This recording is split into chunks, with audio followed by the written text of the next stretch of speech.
Everyone, आप सबका स्वागत है। हमने क्लास 10th की मैथ के फर्स्ट चैप्टर को आगे कर रहे थे, जिसमें प्रश्नावली 1.1 को कंप्लीट कर चुके थे। अब इसमें हम आगे बढ़ेंगे। तो आगे बढ़ने पे हम जब अगले क्वेश्चन पे चलेंगे या फिर आगे चलेंगे तो हमें एक टॉपिक यानी कि एक इसका संख्या पद्धति का बहुत ज़्यादा यूज होने वाला है, जिसको इंग्लिश में बोलते हैं नंबर सिस्टम। तो नंबर सिस्टम क्या होता है आपने पीछे पढ़ा है, 9th में पढ़ा है, 8th में पढ़ा है। जब पहली बार 6 में आया तभी भी आपने प्राकृतिक संख्याओं के बारे में पढ़ा, जो गिनती की जाती है। लेकिन हम इसको में अच्छे से रिवीजन करेंगे और अच्छे अच्छे कंसेप्ट को देखेंगे। तो इसमें हमारा फर्स्ट आता है प्राकृतिक संख्या। प्राकृतिक संख्या यानी कि नेचुरल नंबर। नेचुरल नंबर यानी कि गिनती की संख्या। गिनती की संख्या यानी कि जो संख्या गिनने के लिए काम आती है। तो कोई भी जैसे -2, -2 तो गिनती के लिए यूज नहीं होता है। हमें 1 से लगाई 2, 3 इनफाइनाइट तक यानी कि अनंत तक जितनी भी संख्या आती है ये गिनने के लिए यूज होती है। जैसे हमारे पास है 50 आम। 50 आम यानी कि 50। तो 50 क्या है? गिनती के लिए यूज होने वाली संख्या या एक प्राकृतिक संख्या है। अब ऐसा तो होगा नहीं कि 50.5 आम। 50.5 आम मतलब 50 आम और आधा आम। तो 50 आम प्लस हाफ आम, 50 प्लस हाफ। तो इसको हम प्राकृतिक संख्या नहीं बोलेंगे, क्योंकि हाफ कोई गिनती के लिए नहीं यूज होता है। हाफ मतलब आधा। जैसे कि आपके पास 2.5 सेब है, नहीं ऐसे नहीं यूज होगा। आपके पास ये होगा कि 2 सेब है, 3 सेब है, यानी कि तो वही गिनती में यूज होता है। तो गिनती के लिए यूज होने वाली संख्या को हम बोलते हैं प्राकृतिक संख्या, नेचुरल नंबर, और इसमें जीरो शामिल नहीं होता है। सर ये सब हमको कैसे पता?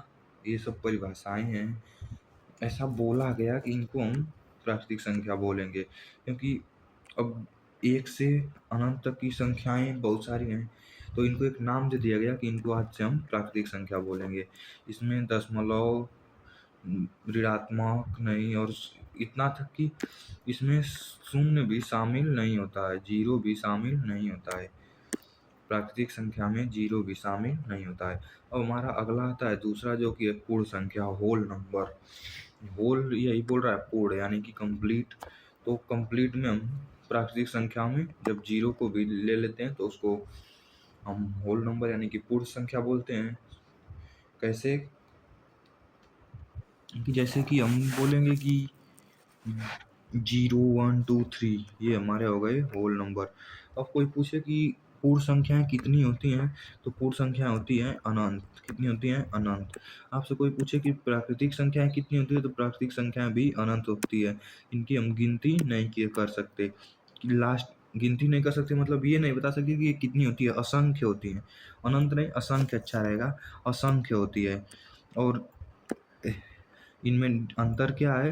प्राकृतिक संख्या 1 से शुरू होते होते अनंत तक जाती है, और यही पूर्ण संख्या 0 से शुरू होकर अनंत तक जाती है। अब नेक्स्ट अगला आता है हमारा पूर्णांक यानी कि इंटीजर, जो कि बहुत ज़्यादा यूज होगा। अब आप लोगों ने देखा ही होगा कि ये हमारा नंबर सिस्टम यानी कि संख्या रेखा है। ये इधर 0, 1, 2 ऐसे चला जाता है, और इधर -1, -2, यानी पूर्ण संख्या में जीरो के अलावा और सब पे माइनस भी लगा के लिख देंगे तो ये हमारा हो जाएगा पूर्णांक। पूर्णांक को बोलते हैं अंग्रेजी में इंटीजर। इसमें ऋणात्मक संख्याएं भी शामिल होती है, पहली बात। दूसरी बात, इसमें जीरो भी शामिल होता है, और इधर माइनस इनफाइनाइट तक और इधर प्लस इनफाइनाइट तक जाती है। और अब कोई पूछे कि पूर्णांक कितने होते हैं, तो पूर्णांक भी असंख्य होते हैं, क्योंकि इधर माइनस इनफाइनाइट तक जा रहा है और उधर प्लस इनफाइनाइट तक। तो पूर्णांक भी होते हैं अनंत। पूर्णांक अनंत नहीं, असंख्य। पूर्णांक होते हैं असंख्य। कोई पूछे कि हमारे मैथ में कितनी प्राकृतिक संख्याएं हैं, तो हम बोलेंगे असंख्य प्राकृतिक संख्याएं हैं। कोई बोले कि सबसे छोटी प्राकृतिक संख्या, तो सबसे छोटी प्राकृतिक संख्या हमारी 1 होती है। सबसे छोटी प्राकृतिक संख्या 1। कोई पूछे सबसे छोटी पूर्ण संख्या, तो सबसे छोटी पूर्ण संख्या 0। और अब तो दिल में और दिमाग में आएगा कि सबसे छोटा पूर्णांक, तो सबसे छोटा पूर्णांक माइनस इनफाइनाइट, यानी कि सबसे छोटे पूर्णांक को हम नहीं बता सकते कि सबसे छोटा पूर्णांक क्या है। बाकी अगर ऐसे उसके मापांक वैल्यू देखें, मॉडुलस वैल्यू देखें, यानी कि इसको आप मॉड बोलते हैं। मॉड, जैसे मॉड जेड, ये पूर्णांक है, इसको हम जेड से दर्शाते हैं। तो अगर हम मॉड जेड की बात करें तो सबसे छोटा होता है 0। मतलब इसमें हम चिन्ह का ध्यान नहीं देंगे, केवल उसकी वैल्यू को देखेंगे तो उसमें सबसे छोटा 0 आएगा। लेकिन अगर हमसे कोई पूछेगा कि पूर्णांक सबसे छोटा कौन सा पूर्णांक है, तो वो होता है माइनस इनफाइनाइट, जिसको कि हम बता नहीं सकते या फिर लिख नहीं सकते, ये होता है। अब हमारा अगला आता है परिमेय संख्या। परिमेय संख्या को इंग्लिश में बोलते हैं रेशनल नंबर। रेशनल नंबर क्या होता है? वे संख्या जिन्हें फ्रैक्शन के रूप में व्यक्त किया जा सकता है, जिसको हमने पढ़ा था कि जिसको हम पी बाई क्यू के फॉर्म में लिख सकते हैं, जहाँ के Q not equal to zero, Q zero नहीं होना चाहिए। क्यू जीरो हो जाएगा तो किसी भी संख्या का जब हर जीरो होता है तो संख्या अनंत तक की तरफ जाती है। और अगर पी धनात्मक है तो प्लस इनफाइनाइट यानी कि धन अपरिमेय तक जाएगी, और अगर कि पी ऋणात्मक है, जो ऊपर वाला अंश है, अगर वो ऋणात्मक है तो माइनस इनफाइनाइट यानी कि नकारात्मक निगेटिव वाले अंश की तरफ जाएगी। तो वे संख्या जो फ्रैक्शन के रूप में व्यक्त किया जा सकता है उसको हम परिमेय संख्या बोलेंगे। अब आपके दिमाग में आएगा कि जैसे 5, ये उदाहरण दिया है, तो उदाहरण में लिखा है 5, तो 5 कैसे परिमेय संख्या है? तो किसी भी संख्या को अगर वो पूर्ण संख्या, पूर्णांक या फिर पूर्णांक मान लेते हैं, बस पूर्णांक को देख लेते हैं, पूर्ण संख्या और प्राकृतिक संख्या तो इसी में आ जाएगी। तो वो कोई भी अगर पूर्णांक है तो उसका हर एक होता है, ये बात सबको पता है। हाँ, तो ये हो गया P और ये हो गया Q। हमारा P हो गया 5 और Q हो गया 1। Q 0 नहीं है, P 5 है, तो ये हमारी परिमेय संख्या की परिभाषा को पूरा सेटिस्फाई कर रहा है। तो ये हो गई हमारी परिमेय संख्या। हाफ समझ में आ ही रहा है कि आधा, यानी कि दो, दो कोई 0 नहीं है, और 1 जो कि अंश है। ठीक, और पॉइंट करते हैं 0.75। 0.75 को हम क्या करेंगे कि जो कि हमारा है 0.75, इसको हम लिख सकते हैं 75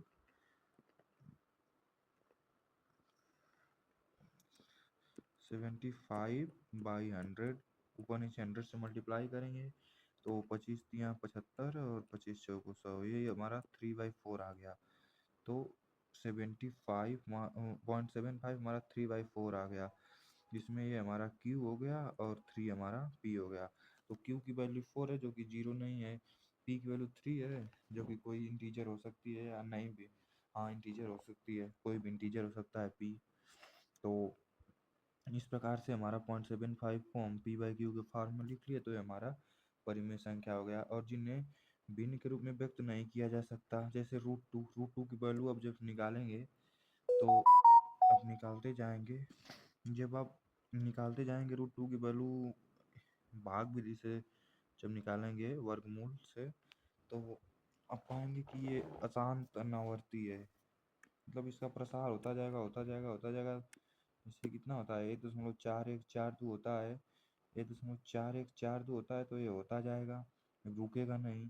1.4142 से आगे जाता जाएगा। तो इसको हम पी बाई क्यू के फॉर्म में नहीं लिख सकते, क्योंकि इसमें इसको हम भिन्न के रूप में नहीं लिख पाएंगे। तो भिन्न के रूप में नहीं लिख पाएंगे तो पी बाई क्यू के फॉर्म में नहीं लिख पाएंगे। इस तरह पाई पाई का मान होता है 3.14 की 100 और 1416 और आगे बहुत सारे अंक तक जाता है। इस तरह ई का मान होता है 2.7 ऐसे करके। मतलब इन सब का मान कोई फिक्स नहीं है। जैसे ये हमारा 0.75 है तो 75 के बाद रुक गया है, लेकिन जो ये इसके बाद दशमलव है ये रुकता नहीं है, चलता चला जाता है। तो ये हो गई हमारी अपरिमेय संख्या। अब आता है वास्तविक संख्या। सभी परिमेय और अपरिमेय संख्याओं को वास्तविक संख्या बोलते हैं। और सबसे इम्पोर्टेंट तो हमारे लिए है, वास्तविक संख्या को हम संख्या रेखा पर दर्शाते हैं। वास्तविक संख्या को हम संख्या रेखा पर दर्शाते हैं। से ये हो गई हमारी संख्या रेखा।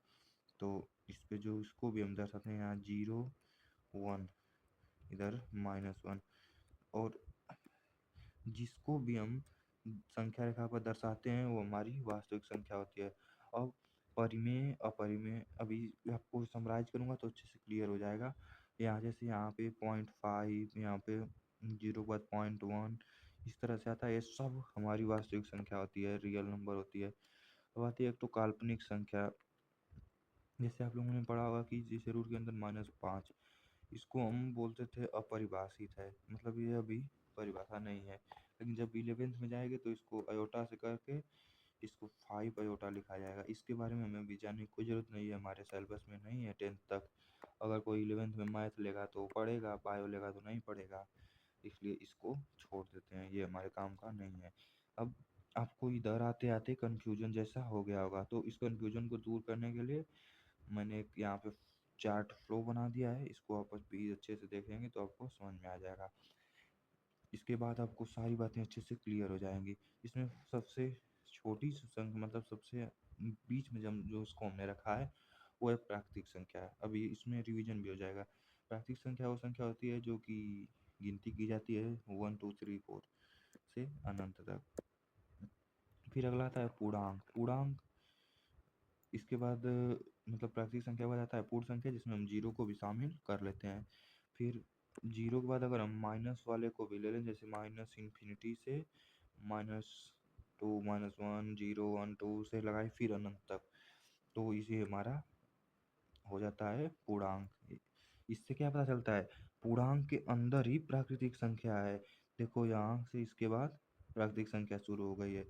तो अगर कोई पूछे कि क्या सभी प्राकृतिक संख्याएं पूर्णांक होती हैं, तो हाँ, क्योंकि ये जो भी प्राकृतिक संख्या पूर्णांक के अंदर ही आ रही है तो प्राकृतिक संख्या पूर्णांक होती हैं। अगर कोई पूछे कि क्या सभी पूर्णांक प्राकृतिक संख्या होते हैं, तो नहीं, क्योंकि इतने तो प्राकृतिक संख्या हो गए, लेकिन इधर वाले माइनस वाले जीरो ये सब हमारे प्राकृतिक संख्या नहीं हुए। तो ये चार्ट अगर आपको क्लियर हो जाएगा, अच्छे से समझ में आ जाएगा, तो आपको इन सब बातों में कोई प्रॉब्लम नहीं होगी कि जैसे क्या सभी परिमेय संख्या वास्तविक संख्या होती हैं, ऐसी बातें आपको अच्छे से क्लियर हो जाएगी। तो फर्स्ट हमारा ये नेचुरल नंबर वाला और यानी कि प्राकृतिक संख्या वाला, और इसके बाद पूर्णांक वाला क्लियर हो गया होगा। अब पूर्णांक के बाद इसके जस्ट ऊपर मतलब आता है परिमेय संख्या। इसके बाद हमने परिमेय संख्या ही पढ़ा था। तो परिमेय संख्या जो इसको हम पी बाई क्यू के फॉर्म में लिख सकते हैं, और इसी का भाई है अपरिमेय संख्या, जिसको हम पी बाई क्यू के फॉर्म में नहीं लिख सकते, जैसे √2 √3 √5, किसी भी अभाज्य संख्या का रूट √7। तो ये सब हमारी अपरिमेय संख्या हो गई। तो अब पूर्णांक के बाद आता है परिमेय और अपरिमेय संख्या। और ध्यान से देखेंगे थोड़ा सा चार्ट गड़बड़ मान सकते हैं, क्योंकि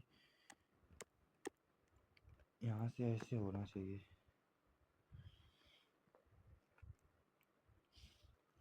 ये उसको वास्तविक संख्या के लिए ऐसा बना दिया गया है। तो यहाँ से कि ये पता चलता है कि मैं एक तो और घेरा बना रहा हूँ, उसको आप ध्यान से देखिए।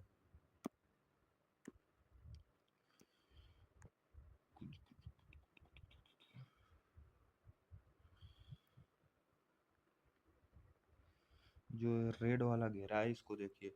इसमें आपको दिखाई देगा कि ये परिमेय संख्या है, और इसके अंदर पूर्णांक परिमेय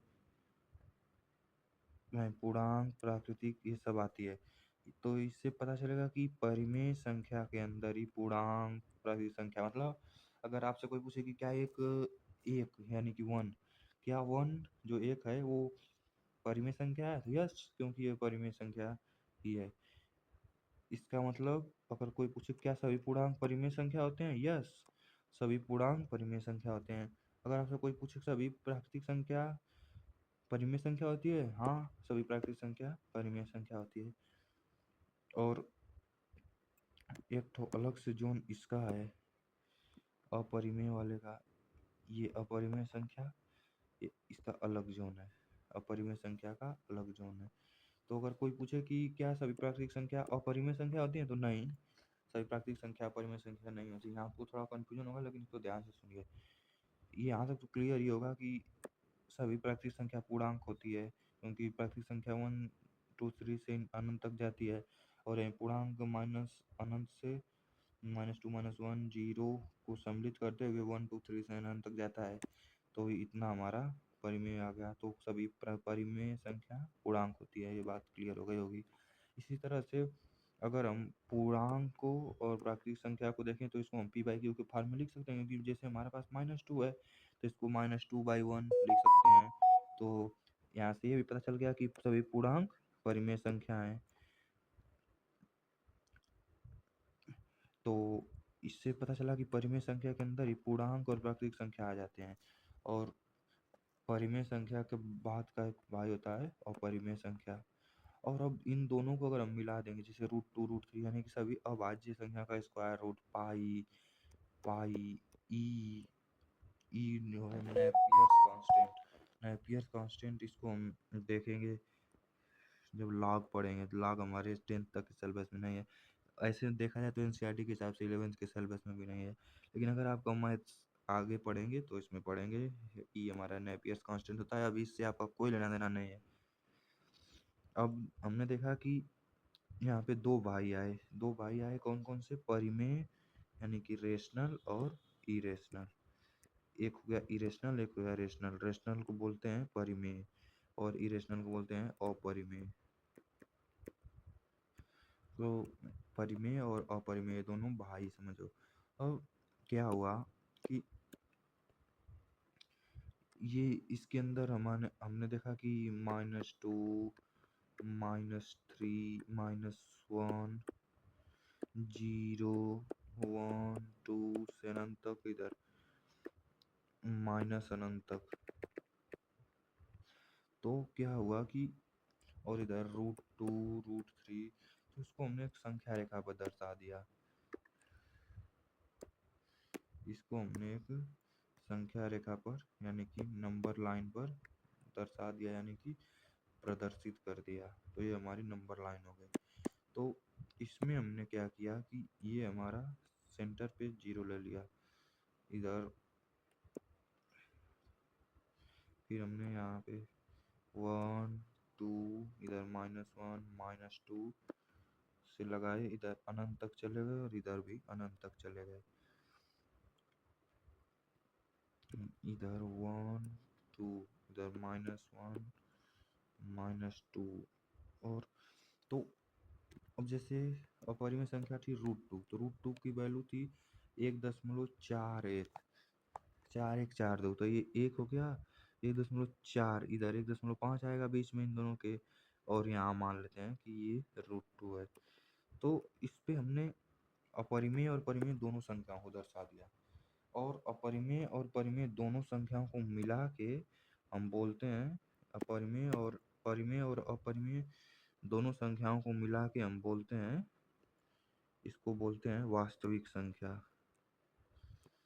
और वास्तविक संख्या को हम संख्या रेखा पर प्रदर्शित करते हैं। वास्तविक संख्या को संख्या रेखा पर दर्शाते हैं।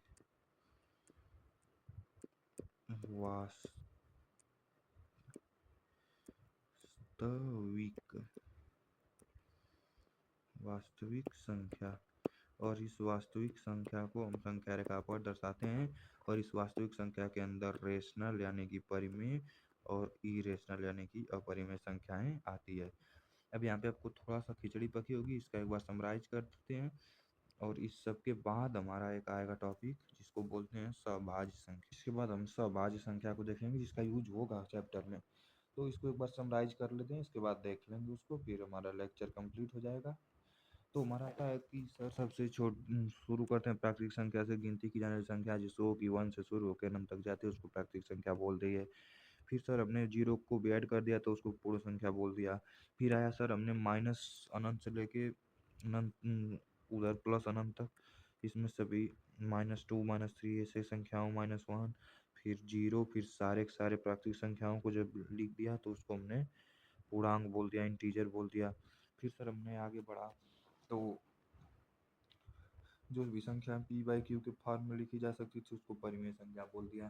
तो हमने देखा कि इंटीजर यानी कि पूर्णांक और प्राकृतिक संख्या यानी कि नेचुरल नंबर, ये दोनों को भी हम p/q के फॉर्म में इसका हर एक करके लिख सकते हैं। तो ये हमारी पूर्णांक, पूर्ण संख्या, प्राकृतिक संख्या, ये सब हमारे परिमेय संख्या के अंदर आ गए। फिर हमने देखा कि कुछ संख्याएं ऐसी होती हैं जिनको हम पी बाई क्यू के फॉर्म में लिख सकते हैं, जैसे √2, √3 पाई, √5, √7, ई नेपियर कांस्टेंट। इनको हम पी बाई क्यू के फॉर्म में नहीं लिख सकते, तो इनको अपरिमेय संख्या बोल दिए। और हमने देखा कि परिमेय और अपरिमेय संख्या दोनों को जब हम एक साथ करेंगे तो हमारी एक खूबसूरत सी संख्या रेखा बन के तैयार होती है, और इस पे जिसको भी दर्शाया जाता है उसको वास्तविक संख्या बोलते हैं। तो वास्तविक संख्या में परिमेय और अपरिमेय संख्या दोनों आती है। अगर कोई पूछे कि वास्तविक संख्या किसे कहते हैं, तो हम साफ साफ बोलेंगे कि जिसमें परिमेय और अपरिमेय संख्या दोनों को मिला दें, तो अपरिमेय और परिमेय संख्या दोनों को मिला के एक साथ वास्तविक संख्या बोलते हैं। और आपसे कोई पूछे कि वास्तविक संख्या मतलब नहीं, ऐसे पूछे कि संख्या रेखा पर किसको दर्शाते हैं, तो संख्या रेखा पर हम वास्तविक संख्या को दर्शाते हैं। और एक होता है कि बस। अब आते हैं अगले, ये सभाज्य संख्या, ये बहुत ही इंपॉर्टेंट टर्म है, ये बहुत यूज होता है। सभाज्य संख्या यानी कि जिसमें कोई कॉमन ना हो, कॉमन गुणनखंड ना हो। कॉमन गुणनखंड ना हो मतलब जिनका एच सी एफ समझ रहे हैं, इसका HCF 1 हो, HCF1 हो, इसका मतलब इनमें कोई कॉमन ना हो। सहभाज्य, स मतलब सात, अभाज्य, सभाज्य ऐसी संख्या जो अपने आप में अभाज्य हो, जैसे कि अपने आप मतलब एक दूसरे के रेस्पेक्ट में, एक दूसरे के रेस्पेक्ट में। तो हमारा आता है कि जैसे हमारे पास है 15, इसका गुणनखंड हो जाएगा 3 × 5। और एक हमारे पास संख्या आती है 13, 13 हमारा है 1 × 13, तो इसको एक नहीं बस 13 लिखते हैं, 13। तो इन दोनों का HCF हमारा हो जाएगा 1, HCF हमारा हो जाएगा 1। अगर HCF 1 हो गया तो इन दोनों संख्या में कोई कॉमन नहीं है, तो ये हमारी सभाज्य संख्या हो गई। जैसे हमारे पास है क्या, अब इसका मतलब देखो, ये अभाज्य संख्या है, ये भाज्य संख्या है, लेकिन ये दोनों को मिला के इन दोनों को हम बोलेंगे सभाज्य। और सभाज्य संख्या तभी चेक करेंगे जब कम से कम 2 संख्या दी हो, तभी ये टर्म होगा। अब जैसे कि हमसे बोल दिया कि जैसे हम देख लेते हैं, जैसे एग्जाम्पल देख रहे हैं ना, तो एग्जाम्पल में हम देख लेते हैं। और जैसे हमारे पास है 30, 30 सम संख्या है, भाज्य संख्या है। और हमारे पास एक और अगली संख्या है जिसको जो है 26, 26। तो ये दोनों हमारे पास सम संख्या है, लेकिन इनका एच सी एफ जब आप निकालेंगे तो HCF आएगा 2, क्योंकि 2 कॉमन है, तो ये सभाज्य संख्या नहीं होगी।